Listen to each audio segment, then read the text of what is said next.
सभी को जय मसीह की। आज का जो टॉपिक है वो है हम परमेश्वर से जन्मे हैं। और जिस वचन का अध्ययन हम करेंगे वो है यूहन्ना रचित सुसमाचार, इसका पहला अध्याय और वचन 12 और 13। ये वचन मैं आपके लिए पढ़ता हूँ। परंतु जितनों ने उसे ग्रहण किया उसने उन्हें परमेश्वर की संतान होने का अधिकार दिया, अर्थात उन्हें जो उसके नाम पर विश्वास रखते हैं। वचन 13, वे ना तो लहू से, ना शरीर की इच्छा से, ना मनुष्य की इच्छा से, परंतु परमेश्वर से उत्पन्न हुए हैं। इस वचन के अनुसार हम ये सीखते हैं कि हम जो विश्वासी हैं, जिन्होंने प्रभु यीशु मसीह पर विश्वास किया, वो कोई साधारण लोग नहीं हैं। हम परमेश्वर की संतान हैं और हम उसके समानता में पैदा हुए हैं। दूसरे पत्रस 1:4 के अनुसार जब हमने दोबारा जन्म लिया तो हम और आप परमेश्वर के दिव्य प्रकृति के भागीदार और परमेश्वर के प्रजाति के एक सहयोगी बन गए हैं। जब हमने इस संसार में अपने माता पिता के द्वारा जन्म लिया तो हम मानव जाति के सहयोगी और इंसान बन गए। लेकिन ये मानव जीवन जो है ये नाशवान और भ्रष्ट है, इसलिए इसे परमेश्वर के जीवन और स्वभाव द्वारा फिर से स्थापित करने की आवश्यकता है। और यही कारण है कि यीशु मसीह ने यूहन्ना 3:7 में कहा, आश्चर्य मत करो कि मैंने तुमसे कहा कि तुम्हें फिर से जन्म लेना आवश्यक है।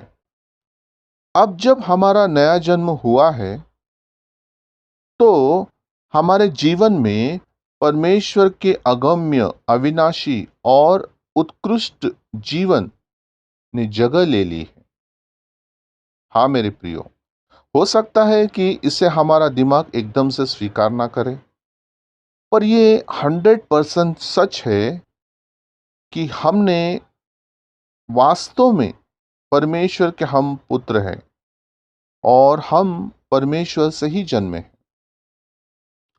पहला यूहन्ना 3 अध्याय वचन 1 और 2 के अनुसार इसमें कोई आश्चर्य नहीं कि यूहन्ना इसे चिल्लाकर कहता है कि देखो, पिता ने हमसे कैसा प्रेम किया है कि हम परमेश्वर के पुत्र कहलाएं। ये बात बिल्कुल सही है कि अब हम परमेश्वर के पुत्र हैं। प्रेरित यूहन्ना ने इस बात पर जोर दिया कि आप वास्तव में ईश्वर से पैदा हुए हैं।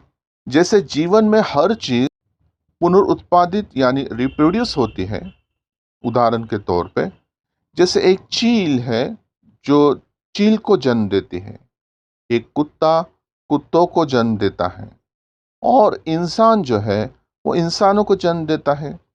वैसे ही जो परमेश्वर से जन्मे हैं वे परमेश्वर की संतान ही कहलाएंगे।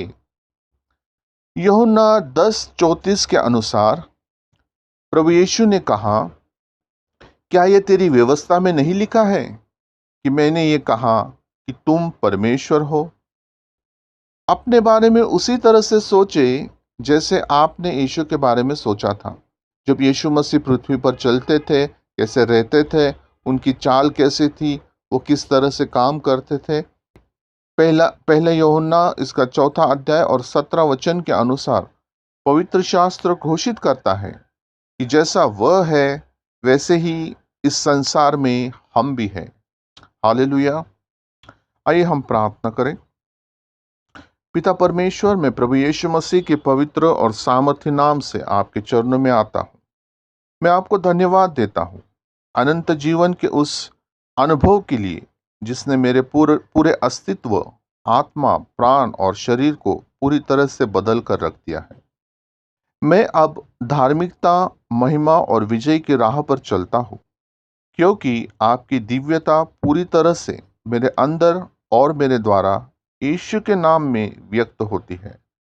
मैं इस प्रार्थना को प्रभु यीशु मसीह के नाम से मांगता हूँ। आप सुनिए और कबूल कीजिए। आमीन। तो बस आज के लिए बस इतना ही। सभी को जय मसीह की।